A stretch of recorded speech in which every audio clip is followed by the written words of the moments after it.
So, you have no idea where your husband is? No idea. Not a clue. He could be anywhere. When was the last time you saw him, Mrs. Colby? Well, let's see. This is Thursday, so maybe 2 weeks now? 2 weeks? Yes, it was right after the harvest moon. Because I remember saying to him, "Look, Clive, the harvest moon." But he didn't answer, and I was a little miffed at the time, but now I realize he wasn't even here. Which just goes to show you should never jump to conclusions. So, Mr. Colby has been missing for 2 weeks, and you never reported this fact to the police? Heavens no. My husband's a very private person. I wouldn't want the police intruding on his personal life. Would you like some coffee, detective? No, thank you. Now, you don't seem especially concerned about your husband's disappearance. Well, of course I'm concerned, but I'm a warrior by nature, so I don't give that much weight. I see. Besides, this is hardly unusual for Clive. He's a whimsical fellow and possessed of strong idiosyncratic urges that often defy description. Once, he even walked out on us in the middle of Christmas dinner and called us 3 days later from British Columbia. He wanted to join up with the Mounties. Oh, we all had a good laugh about that one, you can imagine. Lying and saying whatever is necessary to cover oneself in public seems like a very human thing to do.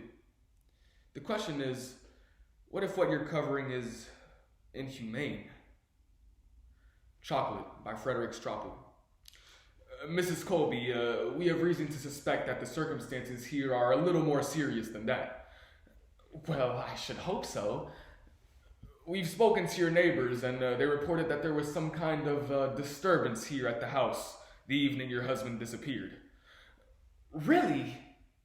Here? How funny. Yes, they said there was a lot of shouting, arguing, profane language, strange animal noises. Animal noises? That's so interesting. Would you like some apple juice, detective? No, thank you.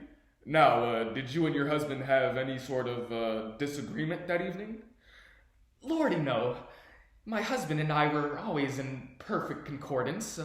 Our evenings were invariably spent in sedate and placid self-satisfaction.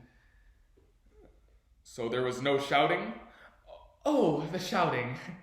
I can explain that. You see, Clive is getting a bit hard of hearing, and I may have raised my voice just a tad, asking him what kind of topping he wanted on his ice cream frappe. There was an overheard statement, and I'm quoting here, "Fat cow, I'll show you who's a fat cow." Yes, well, you see, we were playing a little game in the privacy of our bedroom, the details of which are rather salacious and not at all relevant to this investigation. Well, perhaps not, but the words in question were spoken in the living room. Well, we were moving around a lot. It was fun. The neighbors reported screaming, lights going on and off, some sort of struggle with the Venetian blinds. Yes, that was Clive. He was pretending to be a parrot, you see. A parrot? Yes, we were playing the parrot and the cow. I see. So naturally, he was jumping around on the furniture, scratching on the blinds, even knocked over one of my best lamps. It was very comical and yet profoundly erotic. I see. Could I get you a muffin, detective? No, thank you. Now, Mrs. Colby, we checked on some of your credit purchases in the last 2 weeks and discovered a bill from the Home Depot for a load of mixing cement. 40 sacks of cement, to be precise. 40 sacks? Yes, that seems about right. On the face of it, that's a lot of cement, Mrs. Colby. Yes, well, I can explain that. You see, I make bird baths as a hobby. Bird baths? Yes, I design my own bird bath molds, mix the cement personally, Pour it in, let it set, and voila. Well, I didn't notice any bird baths in your backyard. Oh no, I give them all away to friends and passers-by. For me, the joy is in the creation. What I did notice out behind the garage was a large cement plot, about 3 by 6 feet, which appeared to be quite freshly laid.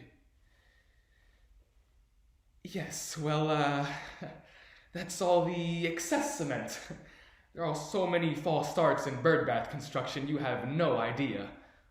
Well, apparently not. Could I get you some sardines, detective? No, thank you. Now, forgive me for pointing this out, but it's my job to pick up on any discrepancies, and there seems to be a large shovel tucked behind the couch there. Oh, yes.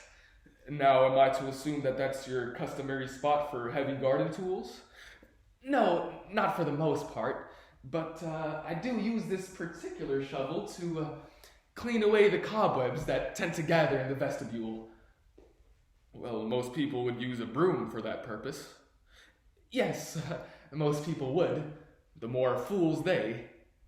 Well, I have noticed that on the whole you do keep a very tidy home, Mrs. Colby. Why, thank you, detective. Which makes that stain on the carpet there all the more conspicuous. Oh, is there a stain? Yes, right there. Oh, yes. Well, we had a box of Godiva chocolates sitting around, and one day, maybe 2 weeks ago, I dipped into them and couldn't stop. I must have dropped a praline crunch on the floor. Excuse my presumption, ma'am, but that doesn't look like Godiva chocolates. Oh, but it is. Look.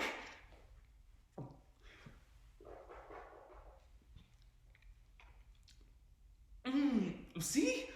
Still retaining its rich, decadent flavor. Would you like some? No, thank you. Now, when I said it didn't look like Godiva chocolate, I was referring to the fact that it looks more like, how shall I say this?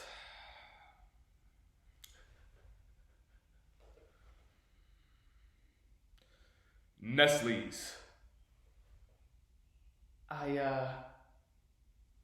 I beg your pardon? In the course of my various investigations over the years, I've had occasion to make a comparative study on the grades and qualities of foreign and domestic chocolates. This has a rather decidedly processed milk factory look, Mrs. Colby. How do you explain that? Or can you? Well, Yes? You've caught me out, detective. I should have known better than to try to hoodwink a man of your acute perspicacity. Yes, it's a Kit Kat bar. My secret is out. I eat commercial candy store-like on the chocolate on the sly. Oh, if the girls at the country club knew this, I'm so embarrassed. There, Mrs. Colby, don't be too hard on yourself. Many a decent citizen would resort to lies and prevarications when social pressures come to bear. Needless to say, this will be our little secret. It won't go further than this room. I'm so grateful, detective. You're a man of rare delicacy and perception. Well, I suppose I am. Well, I think everything else checks out. Thank you for your time, ma'am. Oh, one more thing. Yes? This game you mentioned, the parrot and the cow? Yes. Does it have to be a parrot? Why, no. The species can vary so long as the usual rules obtain. You can be a snake, or a duck, or what you will. I see. Well, we'll be in touch.